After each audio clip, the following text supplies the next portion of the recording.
नमस्कार साथियों, आज हम कंपनीज एक्ट में चैप्टर नंबर 7 जिसका नाम है एमजीटी या पूरा कह लीजिए management and administration of companies, उससे रिलेटेड टाइम पीरियड चार्ट पे बात करेंगे। मतलब हर सेक्शन में जो टाइम से रिलेटेड प्रोविजंस हैं, ताकि एग्जाम से पहले आपके लिए काफी यूटिलिटी की बात बन जाए। Basically this is for C enter. Obviously ये चैप्टर आता है सेक्शन 88 से 122 के अंदर। Section number 88 sub section 4 red with rule number 7 हम देखते हैं तो कहता है कि आप जो रजिस्टर बनाते हैं अपने सिक्योरिटी होल्डर्स का, वो हिंदुस्तान के बाहर भी मेंटेन कर सकते हैं, जिसे हम कहते हैं फॉरेन रजिस्टर।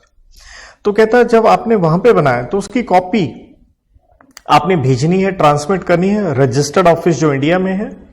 और ये कब भेजनी है? विद इन 15 दिन के अंदर अंदर, जब आपने उस रजिस्टर में क्या करी, एंट्री करी। तो यहां टाइम पीरियड हमारा आ गया 15 दिन। इसी सेक्शन में रूल नंबर 5 कहता है कि जो रजिस्टर आप मेंटेन कर रहे हो मेंबर वगैरह का, उसमें एंट्री आपने कितने दिनों में करनी है? उसके अंदर एंट्री करनी होती है 7 दिन में। 7 दिन कब? जब अप्रूव कर दिया इसको किसने? बोर्ड ने, या उसके द्वारा बनाई गई कोई ड्यूली ऑथराइज्ड या कॉन्स्टिट्यूटेड कह लीजिए कमेटी ने, उसके 7 दिन के अंदर आपने एंट्री करनी है। इसी में सेक्शन में रूल नंबर 15 कहता है ये रजिस्टर वगैरह, register of member ROM short में, डिबेंचर होल्डर वगैरह सारे के सारे, इसलिए वर्ड है एटसेट्रा, एंड साथ में एनुअल रिटर्न जिसे हम पढ़ते हैं सेक्शन नंबर 92 के अंदर। कहते हैं कब तक प्रिजर्व करनी है? तो ध्यान रखिएगा रजिस्टर जो मेंबर का है, चाहे इंडिया में है या बाहर है, वो है हमेशा परमानेंटली। एनुअल रिटर्न भी 92 में जो बनती है परमानेंटली। और बाकी सिक्योरिटी होल्डर्स का, जैसे डिबेंचर होल्डर या अदर्स का, वो आपने मेंटेन करना होता है 8 साल के लिए, चाहे वो इंडिया है चाहे बाहर है, राइट। देन सेक्शन 89 जहां हम एक डिक्लेरेशन देते हैं किससे रिलेटेड? बेनिफिशियल इंटरेस्ट से रिलेटेड। तो यहां डिक्लेरेशन 2 लोग देते हैं, एक जो रजिस्टर्ड होल्डर जिसके नाम पे आपने शेयर लिए हैं वो भी डिक्लेरेशन देगा, कंपनी को देनी होती है डिक्लेरेशन, और इसका फॉर्म है MGT 4 और टाइम है आपको 30 दिन के भीतर भीतर, जिस दिन रजिस्टर ऑफ मेंबर में एंट्री हो गई।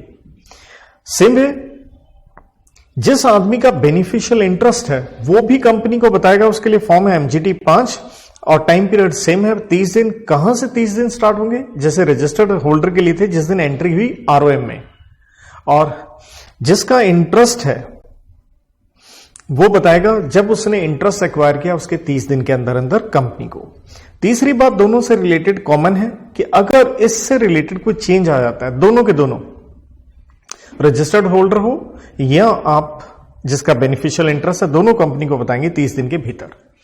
देर आफ्टर कंपनी आरओसी के पास एक रिटर्न फाइल करेगी फॉर्म MGT 6 के अंदर, और ये 30 दिन का टाइम है। 30 दिन कहां से स्टार्ट होंगे? जब आपने डिक्लेरेशन कंपनी को दे दी है। सेक्शन 90 जहां हम पढ़ते हैं SBO के बारे में, जिसका मतलब है सिग्निफिकेंट बेनिफिशियल ओनर, उससे रिलेटेड, रजिस्टर से रिलेटेड। कहता है ये रजिस्टर मेंबर्स आके देख सकते हैं, इंस्पेक्शन फीस जरूर इसकी लगती है, बिजनेस आवर्स में देख सकते हैं, हर वर्किंग डे को, और कम से कम आपको देखने का टाइम दिया जाएगा 2 घंटे का। इसी में कंपनी ने आरओसी के पास एक रिटर्न फाइल करनी होती है सिग्निफिकेंट बेनिफिशियल ओनरशिप की, और जैसे आपको ये डिक्लेरेशन मिल जाती है मेंबर से, बेन 2 के जो फॉर्म है बेन 2 है, और उसके जैसे आपको ये मिला उसके 30 दिन के भीतर।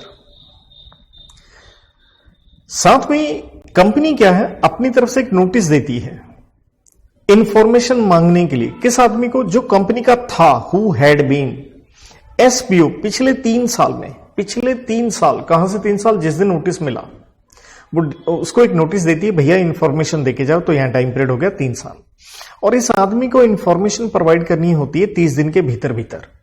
लेकिन अगर ये आदमी इंफॉर्मेशन नहीं देगा या इनएडिक्वेट इंफॉर्मेशन देगा, तो कंपनी उसके शेयर्स के राइट के ऊपर रोक लगाने के लिए, रिस्ट्रिक्शन लगाने के लिए NCLT को एक एप्लीकेशन दे सकते हैं। उसका टाइम है 15 दिन।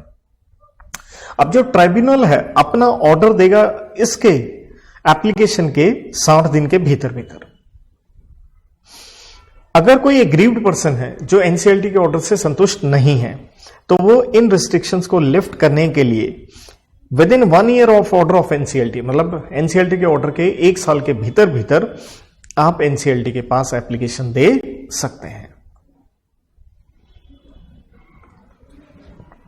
सेक्शन 91 आता है कि ये जो रजिस्टर वगैरह हैं उनको क्लोज करने की पावर, तो कंपनी साल में ज्यादा से ज्यादा 45 दिन तक रजिस्टर बंद रख सकती है एट वन टाइम, एक समय पे, मैक्सिमम 30 दिन के लिए।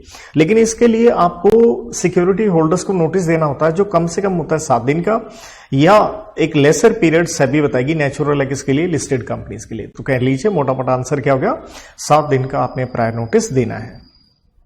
92 में हम कहते हैं एनुअल रिटर्न की फाइलिंग करनी होती है आपने 60 दिन के भीतर भीतर एजीएम के, और ऑब्वियसली इसमें फॉर्म नंबर भी देखिए, याद रखिए एमजीटी 7 में हम करते हैं। सेक्शन 94 कहता है ये रजिस्टर हैं या रिटर्न्स हैं, ये कहां रखेंगे, और मेनली है उसकी इंस्पेक्शन से रिलेटेड। तो रजिस्टर हो, रिटर्न्स हो, उसको इंस्पेक्ट कर सकता है मेंबर्स भी और अदर्स भी कर सकते हैं, अदर सिक्योरिटी होल्डर्स, और इनके ऊपर कोई फीस भी नहीं लगती। लेकिन अगर आप सिक्योरिटी होल्डर नहीं हो, कोई और ही आदमी है, तो फीस लगती है। तो इंस्पेक्शन अगेन बिजनेस आवर्स में, जैसे बोर्ड आपको बताया वर्किंग डेज में कम से कम आपको मिलेंगे डेली के 2 घंटे। और अगर आपने कॉपी लेनी है या कुछ हिस्सा लेना है तो देखिए तो उसमें आपको ये दे दी जाएगी 7 दिन के भीतर। देन सेक्शन नंबर 96 एजीएम पे, one of the important section, कि फर्स्ट एजीएम कब करनी होती है, फाइनेंशियल ईयर खत्म होने के 9 महीने के भीतर भीतर, और जबकि सब्सिक्वेंट एजीएम कब करनी होती है, हर साल, कैलेंडर ईयर होता है, हर साल करनी है, और ये करनी होती है फाइनेंशियल ईयर के खत्म होने के 6 महीने के भीतर, और 2 एजीएम के बीच में गैप 15 महीने से ज्यादा नहीं हो सकता, और सब्सिक्वेंट एजीएम में एक्सटेंशन आरओसी आपको दे सकता है 3 महीने के लिए। एजीएम से रिलेट ही करता है section 121 red with rule number 31, इसकी एक रिपोर्ट बना के देनी होती है आरओसी को एमजीटी 15 में, जिसका टाइम पीरियड है 30 दिन, कहां से, जिस दिन आपकी एजीएम कंक्लूड हो गई। सेक्शन 100 एक्स्ट्राऑर्डिनरी जनरल मीटिंग के ऊपर, कि अगर रिक्विजिशनिस्ट चाहते हैं एजीएम बुलाई जाए तो बोर्ड को बुलानी पड़ती है 21 दिन के भीतर भीतर, जिस दिन रिक्विजिशन उसके पास आ गया, और तो 45 दिन के भीतर भीतर जिस दिन रिक्विजिशन आ गया मीटिंग हो जानी चाहिए। लेकिन अगर बोर्ड नहीं बुलाएगा, उनकी तरफ से फेलियर है, तो रिक्विजिशनिस्ट खुद भी मीटिंग बुला सकते हैं। टाइम पीरियड है 3 महीने, और तीनों इन टाइम पीरियड में याद रखिएगा ट्रिगर पॉइंट या स्टार्टिंग पॉइंट क्या है, जिस दिन आपने रिक्विजिशन जमा करवाई। Section 101 notice of general meeting 21 clear days होता है, और जबकि सेक्शन 8 कंपनी में हम कहते हैं 14 क्लियर दिन का। देन 103 डील करता है कि अगर मीटिंग अर्जन हो जाती है, अर्जन मीटिंग का नोटिस देना होगा, जी देना होगा, 3 दिन का टाइम पीरियड है। लेकिन सेक्रेटेरियल स्टैंडर्ड 2 कहता है अगर मीटिंग अर्जन हो गई सीने डाई, जिसका मतलब है आपने कोई फ्यूचर डेट डिसाइड नहीं करी, या कम से कम 30 दिन के लिए अर्जन होगी, तो नोटिस पीरियड 3 दिन नहीं होगा, वो नॉर्मल ही होगा, जो ओरिजिनल मीटिंग के लिए 101 में हम पढ़ते हैं 21 दिन का। प्रॉक्सी 105 में आपने अपॉइंट करना है, तो प्रॉक्सी फॉर्म जमा करवाना पड़ता है कंपनी के पास मीटिंग होने से 48 घंटे पहले।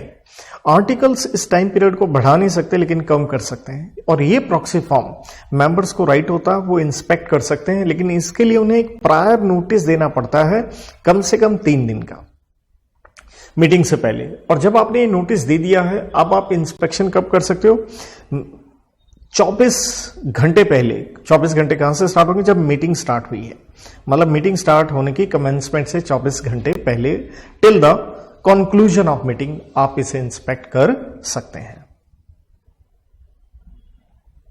108 अगर हम वोटिंग करवा रहे हैं through electronic means, red with rule number 20, तो कहता है इसका पब्लिक नोटिस देना होता है 2 अखबार, अंग्रेजी एंड देसी में, और कम से कम टाइम पीरियड क्या है, 21 दिन पहले, मीटिंग से पहले। और आपकी एलिजिबिलिटी के लिए कट ऑफ डेट क्या है, वो रहेगी कम से कम 7 दिन के लिए before the date of general meeting.